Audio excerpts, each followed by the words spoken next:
Hi, my name is John, and this is Truth Tuesday. On Sunday, Chris delivered a powerful sermon to introduce his new sermon series about the book of Daniel. I really enjoy the book of Daniel and admire the way Daniel, was able to combat a toxic culture that aimed to disregard God with his wisdom, integrity, and courage. While I do think there are many similarities to Daniel and to us today, I also believe that we have gifts that Daniel did not, that will allow us to stay faithful to God while also spreading the good news of Jesus. Those gifts are the life of Jesus, the Holy Spirit, and the Bible. Today, I want to focus specifically on Jesus and how focusing on following him will have a greater impact on our culture than just focusing on religious practices or rituals or whatever there might be.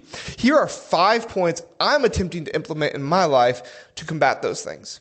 Number 1 is relationships over rituals, specifically my relationship with Jesus. Here's what Jesus said in Matthew chapter 23, verse 23. Woe to you, scribes and Pharisees, hypocrites, for you tithe mint and dill and cumin and have neglected the weightier provisions of the law, justice and mercy and faithfulness. But these are the things that you should have done without neglecting the others. Here, Jesus rebuked the religious leaders of his time for their emphasis on external practices while neglecting matters of the heart. Our focus should be on cultivating a deep and personal relationship with Jesus rather than merely following rituals or rigid rules. Obviously, the commands of God are different, but we have to recognize what is God commanding of us and what is standard practice and not from God. And what we truly realize is that practices from God do cultivate our relationships because sin is hurting somebody else most often or disobeying God.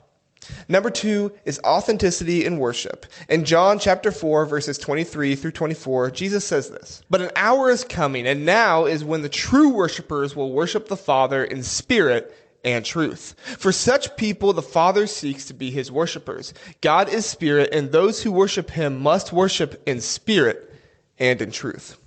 Jesus encountered the Samaritan woman at the well and emphasized the importance of true worship.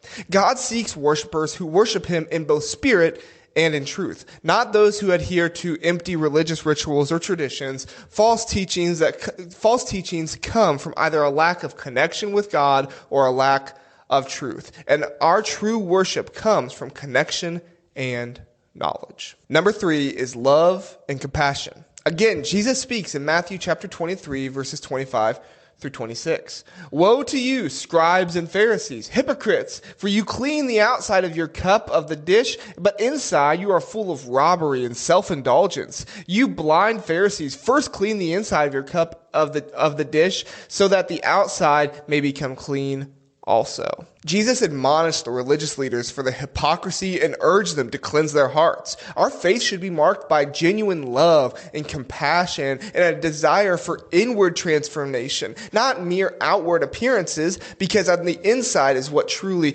Jesus is trying to change, not what you look like or how you act on the outside. Number 4 is grace and mercy. Luke 18, verses 9 through 14 is the parable of the Pharisee and the tax collector. Now, I'm not going to read the whole thing, but pretty much the Pharisee approached God with arrogance, judgment, and pride. But it was the tax collector who came to recognize his need for God to be graceful and merciful toward him. And we're called to acknowledge our need for God's mercy, recognizing that we are all sinners in need of his grace, his mercy, and his forgiveness. Number 5 is the yoke of Jesus. In Matthew chapter 11, verses 28 through 30, Jesus says, "Come to me, all who are weary and heavy laden, and I will give you rest. Take my yoke upon you and learn from me, for I am gentle and humble in heart, and you will find rest for your souls. For my yoke is easy and my burden is light." You see, in ancient times, the word yoke was a term that was used to describe submission. Somebody who would follow somebody else, who would follow their teachings, listen to what they say.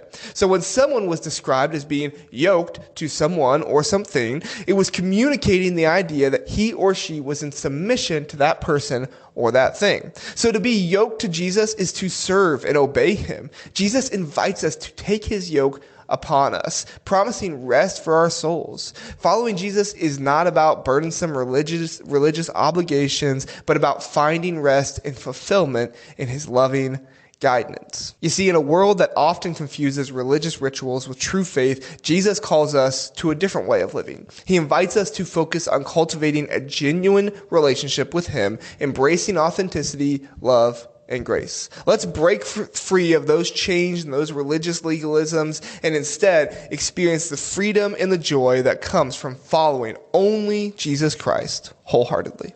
Thanks for listening.